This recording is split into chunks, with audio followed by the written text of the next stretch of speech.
Salut la team, salut tout le monde. Bienvenue dans Show Foot, votre émission 100% football.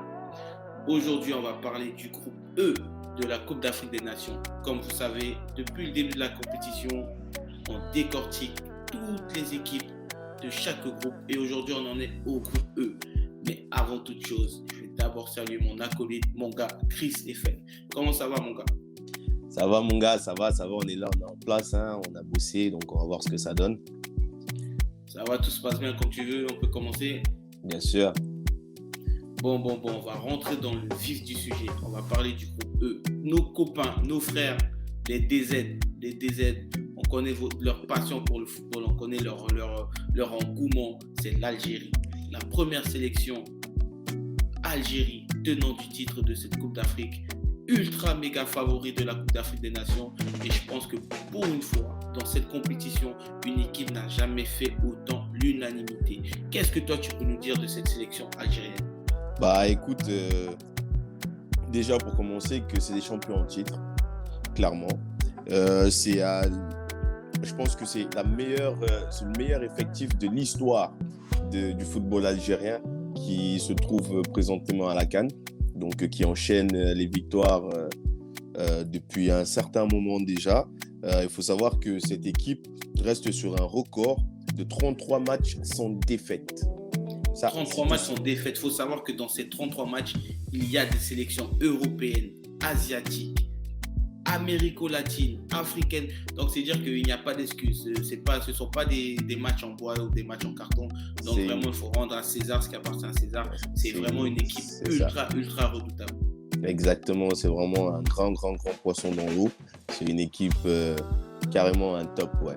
Un top, déjà, c'est la meilleure sélection africaine. C'est une sélection qui peut rivaliser aussi avec d'autres sélections continentales. C'est vrai que je ne peux pas mettre les grands favoris européens dans la course, mais quand même, c'est une équipe qui a bien sa place dans les championnats américo-latines de l'autre côté et qui pourrait très bien s'en sortir au même niveau que certaines formations comme le Chili ou l'Uruguay. Ouais.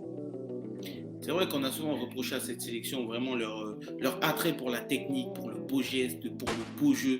Et j'ai l'impression que cette sélection-là, elle a vraiment une palette complète maintenant. Elle a gommé tous ces préjugés-là, peut-être parce que c'était pas forcément vrai. Mais maintenant, les Algériens, ils sont costauds sur le plan technique, sur le plan tactique, sur le plan athlétique et même sur le plan mental avec leur sélectionneur Djamel Belmadi qui est habitué aux joutes européennes, qui a fait des grands clubs, qui est passé par Manchester City, qui est passé par l'Olympique de Marseille. Donc c'est vraiment une sélection ultra redoutable. Mais maintenant par rapport à cette sélection-là, quels sont les points forts de cette équipe algérienne? Et quand je te demande des points forts, je te demande vraiment de synthétiser la chose parce que s'il faut s'attarder sur les points forts, on va parler de la sélection joueur par joueur. Donc j'ai envie vraiment que tu me ressors quelque chose de global et quelque chose de collectif. Quels sont les points forts de cette équipe? C'est vrai que si on s'attarde vraiment sur les détails, on met un sacré bout de temps, oui. Parce que les points forts, il y en a beaucoup. De la qualité, c'est sûr qu'il y en a, c'est indéniable. Cette sélection, son point fort à elle-même, c'est d'être elle-même plutôt, pardon. C'est d'être elle-même. La sélection elle-même est déjà un point fort. La sélection est un point fort. Le leadership est un point fort, mené surtout par certains joueurs, parce qu'il y a beaucoup de leaders dans cette équipe-là. Le coaching est un point fort. L'effectif, la stabilité, mais surtout, ce qui ressort dans tout ça, le maître mot de tout ça, c'est l'organisation. C'est une équipe qui est organisée, qui est bien structurée. Tout est fait de manière à ce qu'il y ait un seul but unique. C'est d'être la meilleure, tout simplement. C'est paradoxal ce que tu dis. C'est paradoxal parce que le talent est difficile à canaliser. Le talent est difficile à gérer et à maîtriser. Et ce que fait Belmadi avec cette sélection, c'est exceptionnel. Parce que des joueurs aussi talentueux que les joueurs algériens, parce qu'on ne les cite plus, Riyad Mahrez, Ounas, Ben Ramra, Slimani et Bounja en attaque, en défense, avec tous ces joueurs, Aïssa Mandi, Raïs Mbouli, ça veut dire que Atal, Belaïli, Benasser, ça veut dire que on peut citer sans sans se vanter, l'équipe la sélection des 28 joueurs, et ça sera 28 joueurs qui postuleraient pour être dans l'équipe type de cette CAN. Comment ce sélectionneur-là arrive à fédérer autour de lui autant de talents, autant de personnalités, autant de joueurs avec de l'ambition? C'est exceptionnel quand même. Alors, la patte de Belmadi, tout simplement, c'est qu'il a rehaussé tous les niveaux de tous ceux qui se trouvent autour de la structure footballistique. Donc, ce n'est pas juste les joueurs qu'il a rehaussé. Il a haussé le niveau des joueurs, il a haussé le niveau du peuple, il a haussé les attentes du peuple, il a haussé le niveau des journalistes, il a rehaussé même les membres politiques du pays. Pourquoi? Parce que les infrastructures, exactement, tout a été mis en place pour que cette sélection-là, ce football algérien puisse continuer à perdurer dans son top du top de sa forme. Est-ce qu'on peut dire sans prétention que cette équipe algérienne, c'est l'une des seules sélections qui a réussi à professionnaliser le football dans sa sélection nationale? Parce que le bas blesse souvent, nos illustres aînés ont toujours dit, le problème des Africains, c'est les infrastructures, c'est le sérieux, le professionnalisme du football. Est-ce que justement, ils arrivent à parvenir à ce genre de résultats parce que justement, tout est fait autour d'eux pour qu'ils soient professionnels. Parce qu'on ne va pas se mentir, la sélection algérienne est composée à 80% de joueurs évoluant dans les plus grands championnats. Donc, ils sont habitués à une certaine manière de fonctionner. Le sélectionneur a été formé, a grandi, a joué, entraîné toujours dans des structures professionnelles. Donc, c'est ça qu'il essaie de remettre au bout du jour et ça porte ses fruits. Bon, maintenant qu'on a donné les louanges, on était dithyrambique, on a donné la place que l'Algérie mérite d'avoir au niveau des qualités. Quels sont les petits défauts, quels peuvent être les points faibles de cette sélection algérienne pour ne pas arriver à faire le doublé au niveau de cette Coupe d'Afrique des Nations? C'est vrai que j'aime bien le mot employé, petit défaut, parce que certainement, on ne va pas dire que la sélection algérienne n'a pas de points faibles. Il y en a bien sûr, mais ils sont considérés comme étant des petits défauts comparés à toutes les qualités qu'elle représente. C'est vrai, on a un milieu de terrain qui est exceptionnel avec Belayni. On a l'attaque qui est flamboyante avec Bagdad Boudjia et Riyad Mahrez. C'est sans parler de Slimani qui à lui tout seul représente la force et la détermination de ce peuple. Mais comparé à l'inverse au niveau de la défense, les compères de la défense sont bons, mais ne sont pas assez bons ni aussi bons que les compères de l'attaque. C'est vrai qu'on a... Donc tu penses qu'il peut y avoir un déséquilibre entre le niveau affiché de l'équipe offensive et de la défensive. Parce qu'il faut rappeler une chose aussi, c'est que l'Algérie, contrairement aux autres sélections, n'a pas été touchée énormément par le Covid ou par les blessures, etc. Donc vraiment, trouver un point faible à cette sélection, c'est un peu compliqué. Surtout qu'ils sortent d'une super prestation dans la Coupe des pays arabes qui s'est déroulée au Qatar. Donc ça veut dire que la confiance est vraiment gonflée à bloc. Ils ont fait reposer énormément de joueurs qui n'ont pas participé à cette compétition. Mais est-ce que tu penses que la charnière centrale, avec le défenseur qui joue à l'Espérance de Tunis, je pense que c'est Badran, qui joue avec Aïssa Mondi, est-ce que ça peut être le joueur un petit peu sur lequel les adversaires vont appuyer en pensant peut-être que c'est un joueur qui est moins bon que les autres? Peut-être que je me trompe, mais parce qu'il y a quand même des commentaires et des spécialistes du football qui disent que ce joueur est exceptionnel. Mais je sais qu'avec le joueur qui a évolué à Lyon, Belhamri, et malheureusement, c'était une expérience un peu délicate. Est-ce que, à part Aïssa Mondi, cette charnière centrale est vraiment composée de joueurs de très très haut niveau? Alors, à part cette charnière centrale, c'est vrai que sur les flancs, sur les côtés, les latéraux sont, on va dire que Ben Sebaini, toujours au niveau par rapport à son apport en club avec Mönchengladbach. Mais par contre, de l'autre côté, du côté droit avec son compère, Attal, qui est, on va dire, un petit peu fragile. Un petit peu fragilisé, qui n'est pas au top de son niveau. C'est clair que ce n'est pas le Attal qu'on a connu à une certaine époque avec l'OGC de Nice. Donc, ça va être un petit peu compliqué. Ça ne sera pas surtout la défense centrale qui va être impactée, mais surtout la charnière défensive, en fait. Parce qu'on va se dire les vérités. Attal, c'est un joueur phénoménal offensivement, mais défensivement, ça laisse encore à désirer. Enfin bref, on va pas s'éterniser parce qu'on a déjà passé un sacré bout de temps sur cette sélection algérienne et on pourrait même faire des émissions entières sur cette sélection.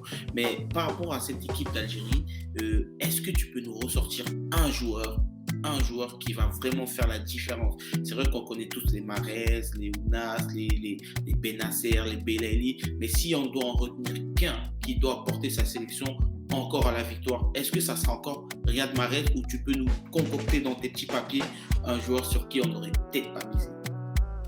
C'est clair que tout le monde va miser sur Riyad Mahrez. C'est tout simplement la star incontestée de cette équipe. C'est le capitaine, c'est le maître à jouer, c'est l'arme offensive, c'est l'atout majeur de l'équipe qui peut débloquer les situations à tout moment, dans n'importe quelle situation. Mais ce qu'on peut retenir aussi, c'est que le véritable fer de lance de cette équipe, c'est son coach, Djamel Belmadi. Par contre, on peut miser sur des nouveaux joueurs et on en a un qui fait de super bonnes choses en club avec West Ham, c'est Benrahma. Donc ce Benrahma-là, je pense que si c'est le même Benrahma qui est présent à la CAN comme il est présent en PL en Première Ligue avec West Ham, ça va faire très très mal. Donc toi, tu mettrais une pièce sur Saïd Benrahma. Exactement. Le jeune joueur passé par la Ligue 1 notamment, qui arrive, on va dire, à maturité, qui arrive vraiment en pleine possession de ses moyens. Pourquoi? Parce qu'il a été quand même confronté à deux des plus durs, des plus difficiles championnats européens, qui est la Ligue 1 et la Première Ligue. Donc pour toi, les adversaires vont se concentrer sur des joueurs comme Riyad Mahrez, sur des joueurs comme Slimani, des joueurs comme Belaïli. Et est-ce que tu penses qu'ils vont vraiment se concentrer sur Benrahma? Et peut-être que le fait que tout le monde se concentre sur les autres joueurs, lui, ça va lui apporter cette liberté, cette latitude. Parce qu'on a vu le Sénégal, Sadio Mané a été muselé. Peut-être que ça sera le cas pour Mohamed Salah, etc. Mais est-ce que ce joueur-là, Saïd Benrahma, va pouvoir profiter du fait que ses coéquipiers soient marqués vraiment à la culotte, comme on dit dans nos championnats africains? C'est tout dans son intérêt de pouvoir tirer son épingle du jeu dans cette situation-là, oui. Ok. Bon. L'Algérie, champion d'Afrique, la sélection vraiment que tout le monde attend, que tout le monde espionne.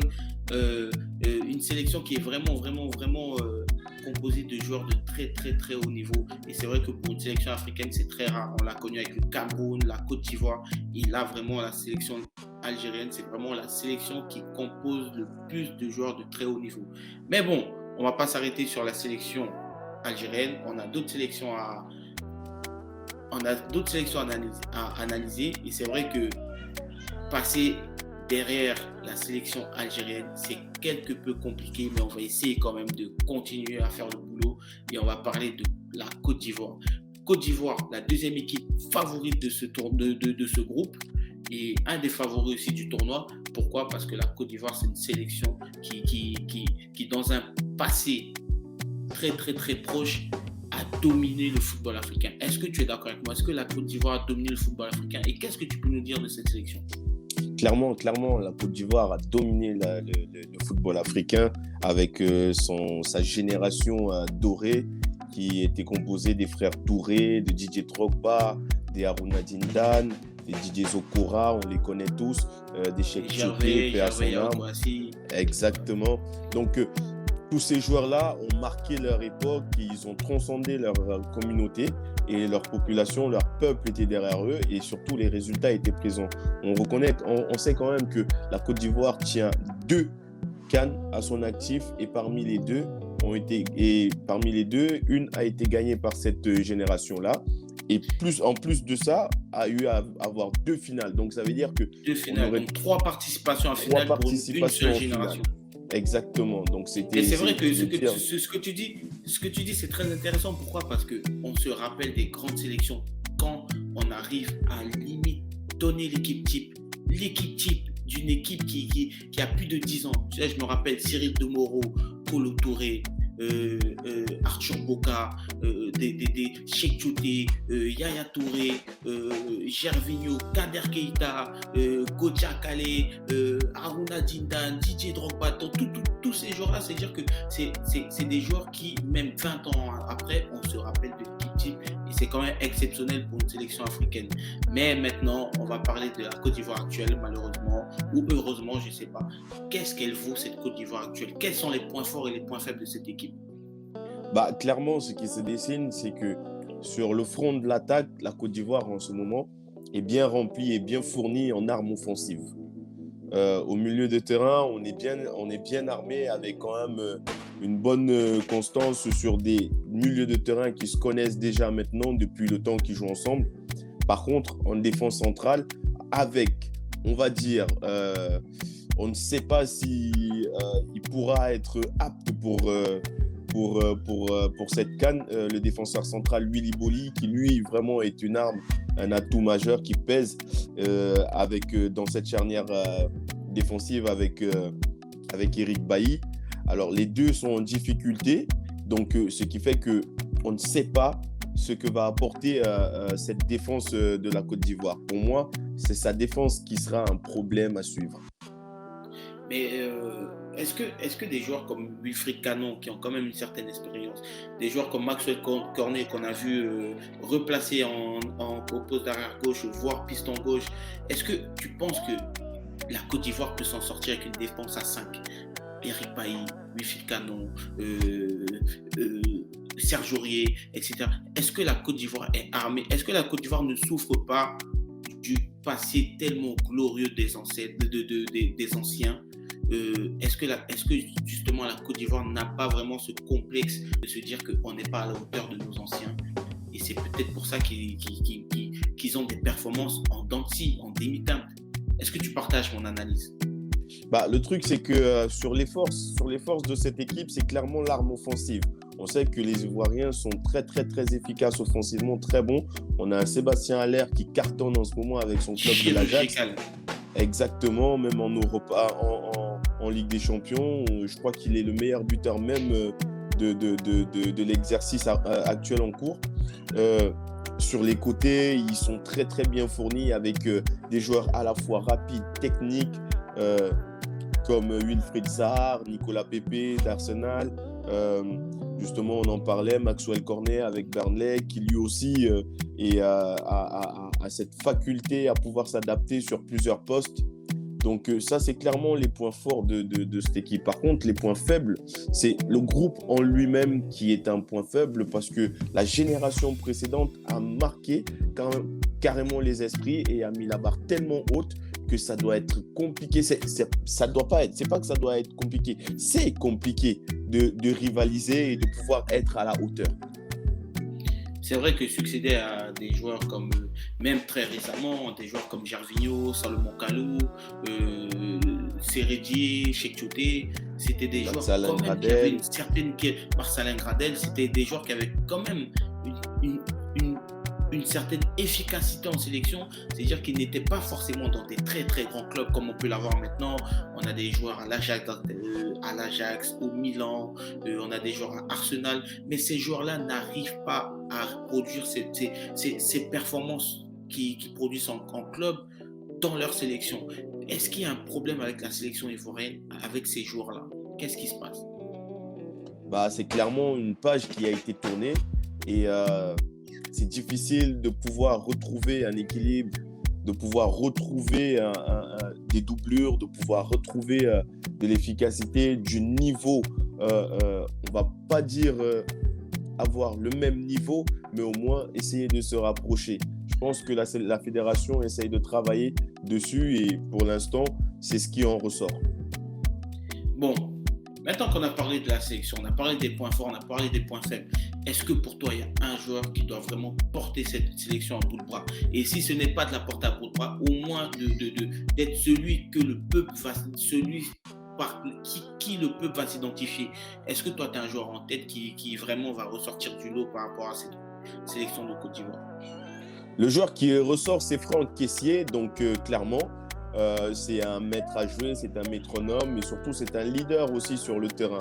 Donc il apporte cette sérénité à la fois dans son style de jeu, mais surtout aussi dans sa mentalité. Donc c'est lui qui est vraiment le personnage à suivre, oui.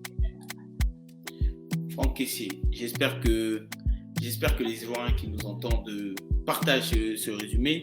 Mais bon, sachez que ce n'est que notre avis, ce n'est que subjectif, c'est notre analyse du football. Et j'espère vraiment que votre sélection, que la Côte d'Ivoire va pouvoir vraiment arriver au niveau de ses illustres aînés et pourquoi pas remporter cette coupe. Non, pas cette fois-ci parce qu'il y a le Cameroun, mais... non, bon. Bon, on va maintenant aller un peu à l'aventure. On va peut-être aller un peu vers des sélections qui ne sont pas habituées aux joutes africaines. Des sélections qui n'ont pas pour habitude de participer à ce genre de sélection. Sans plus tarder, on va commencer à parler d'une sélection, la Sierra Leone. La Sierra Leone qui est une sélection très très novice.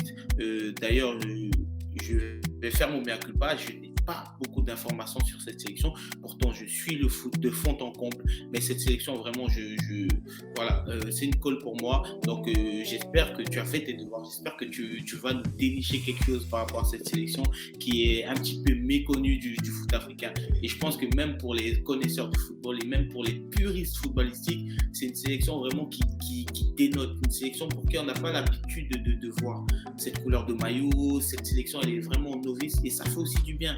Ça apporte aussi un vent de fraîcheur à cette Coupe d'Afrique et c'est aussi bien d'aborder, de parler de ce genre de pays parce que je pense que en dehors de la Coupe d'Afrique des Nations, c'est pas les sujets sur lesquels on va aborder et je pense que peu de gens connaissent ce pays qui est la Sierra Leone. Mais toi, qu'est-ce que tu peux nous dire sur cette sélection? Bah écoute, ce que je peux dire, c'est que c'est sa 3e participation à la CAN. Donc c'est vraiment dans une sélection qui se jette dans le bain et c'est pas facile. Donc il est vraiment considéré comme un outsider et voilà, c'est tout ce qu'on peut avoir comme information sur cette sélection. Donc c'est pas très évident.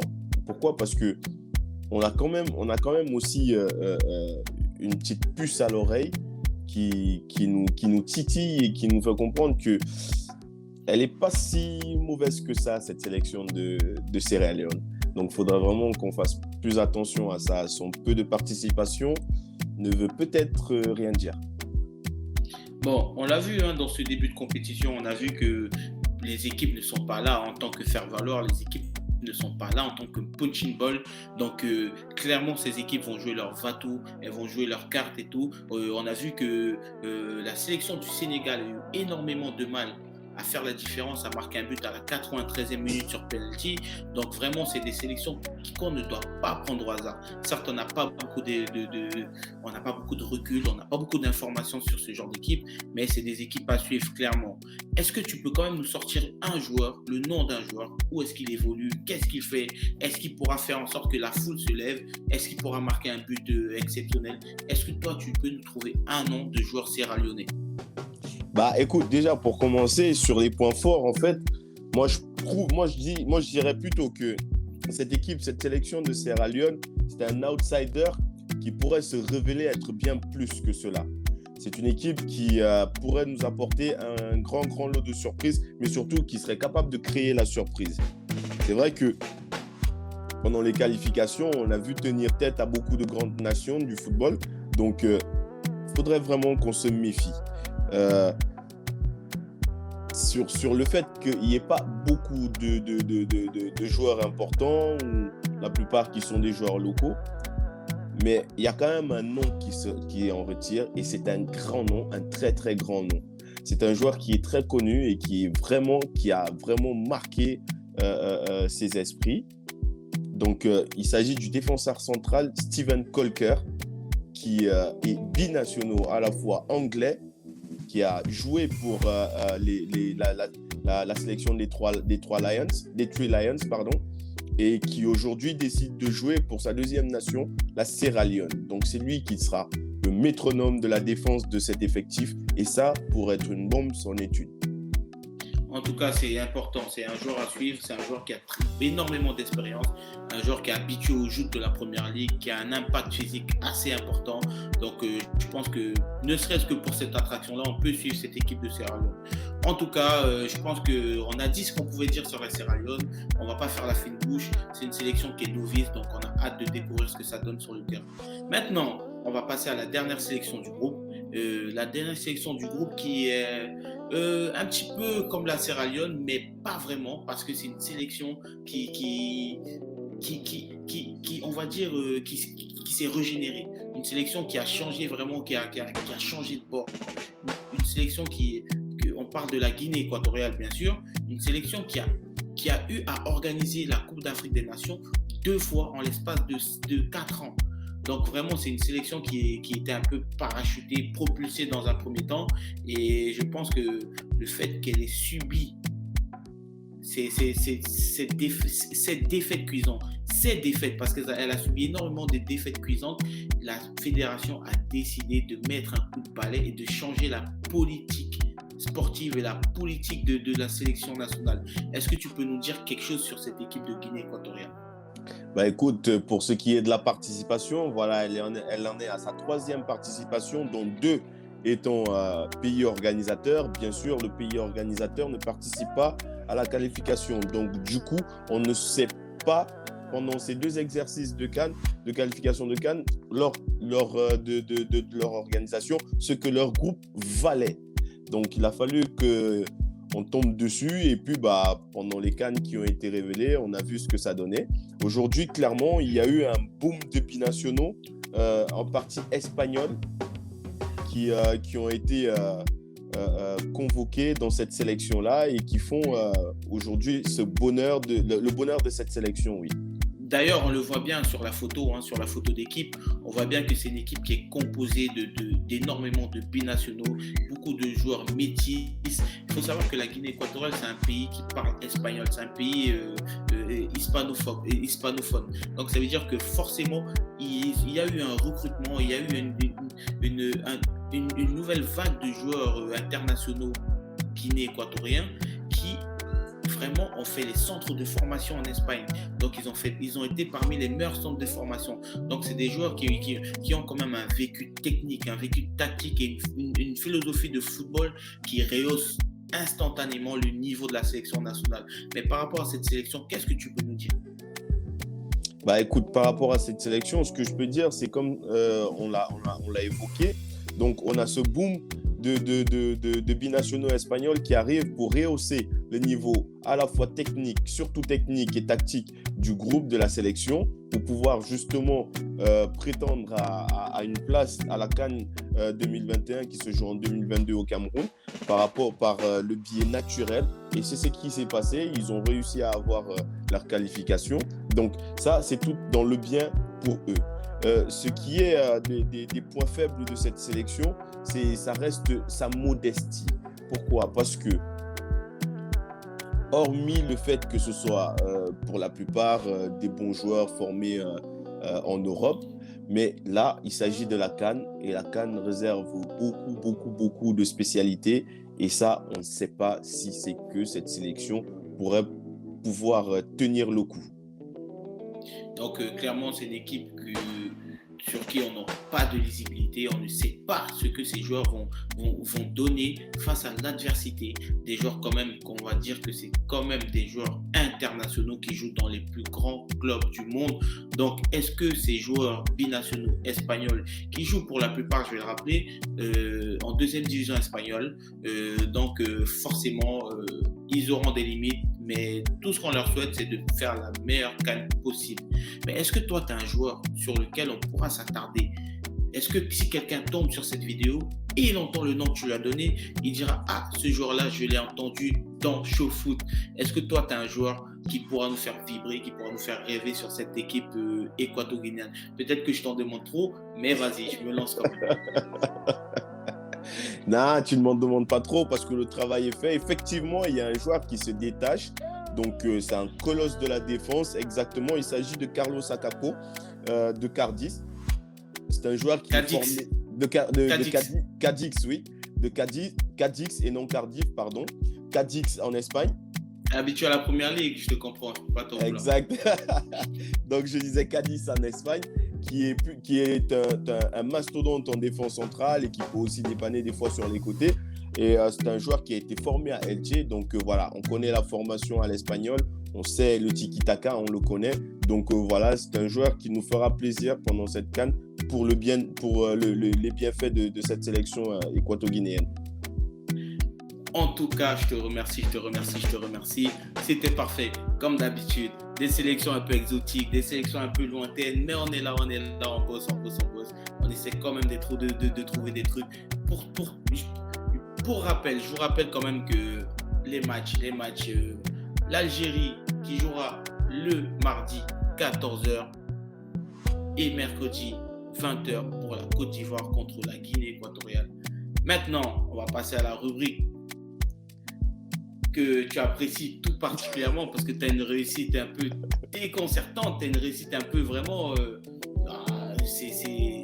je ne m'attendais pas à autant de réussite de ta part, mais bon, chapeau, c'est les pronostics. Les pronostics, c'est une partie de plaisir. D'ailleurs, n'hésitez pas à commenter, n'hésitez pas à donner vos pronostics aussi. On est là vraiment pour s'amuser en tant que passionné du football, on est là pour échanger. Concernant le premier match, Algérie-Sierra Leone. Comme d'habitude, je vais me lancer en premier. Mes pronostics, l'Algérie, vainqueur 2-0 de cette sélection de Sierra Leone. Pourquoi 2-0 ? Parce qu'on s'est rendu compte que ce début de CAN est très très compliqué. Très compliqué sur le plan physique, avec la chaleur, le Covid, toutes ces restrictions. Donc les joueurs ne font pas la différence comme ils pourraient la faire si c'était des matchs amicaux ou si c'était des compétitions internationales. Pourquoi ? Parce que l'Afrique, c'est compliqué. Donc je vois une victoire 2-0 de l'Algérie, non sans mal, parce que la Sierra Leone, on ne sait pas ce que ça vaut. Et c'est plus facile pour une équipe comme l'Algérie de préparer les matchs en toute sérénité contre des grandes nations. Pour ce qui est de la Guinée équatoriale contre la Côte d'Ivoire, je vois quand même une victoire de la Côte d'Ivoire. Pourquoi ? Parce que la Guinée équatoriale, c'est une sélection très très jeune. Et ils se rendront compte que faire face à des joueurs de Première Ligue, des joueurs de Milan AC, c'est pas rien. Donc je vois quand même une victoire de la Côte d'Ivoire, 2-1. À toi, je te laisse faire tes pronostics. Bah écoute, pour moi, de mon côté, ça sera une victoire de 2-0 pour l'Algérie face à la Sierra Leone. Parce que voilà, comme je l'ai dit, offensivement, l'équipe, elle est très très forte. Le groupe en lui-même, il est très serein, il est organisé. Donc pour eux, en ce moment, avec l'enchaînement de matchs consécutifs sans défaite, ils vont continuer jusqu'au bout pour avoir un record encore plus élevé. Donc ça sera une victoire de l'Algérie. Pour le deuxième match, Guinée équatoriale, Côte d'Ivoire, c'est vrai que je vois la Côte d'Ivoire l'emporter, mais par le plus petit des scores, 1-0, parce que voilà, ça ne va pas être facile. D'un côté, on aura des joueurs qui sont habitués à la compétition, qui savent un petit peu comment ça fonctionne, et de l'autre côté, on aura des novices, mais des novices qui ne sont pas négligeables. Donc ça ne va pas être si facile que ça. En tout cas, c'est noté. Je rappelle quand même à tout le monde que tu restes sur une série de 11 pronostics. Bon, c'est ça. Hein. Et exact, un pronostic qui n'est pas bon. C'est-à-dire que tu restes sur une série de 11 sur 12 parce que tu as fait le choix du cœur. Tu as prédit un match nul des Comores qui malheureusement ont perdu. Donc, j'espère que tu vas rester sur ta lancée. Moi, je crois que je suis à 9 sur 12 ou 10 sur 12. C'est quand même pas mal. Donc, voilà. En tout cas, mon gars, on arrive au terme de notre petite émission, mais très longue émission, car il a fallu parler de sélections quand même qui prennent une place prépondérante dans le paysage du football africain et mondial, tel que la Côte d'Ivoire et surtout l'Algérie. Donc, en tout cas, je te donne rendez-vous pour le prochain épisode, pour le dernier groupe, ça sera le dernier épisode concernant la présentation des groupes de la Coupe d'Afrique des Nations, en espérant qu'on vous fait kiffer, on vous fait plaisir. En tout cas, mon gars, je te remercie encore une fois et je te dis merci et rendez-vous à la prochaine émission. Allez, ciao mon gars, merci encore. À la prochaine.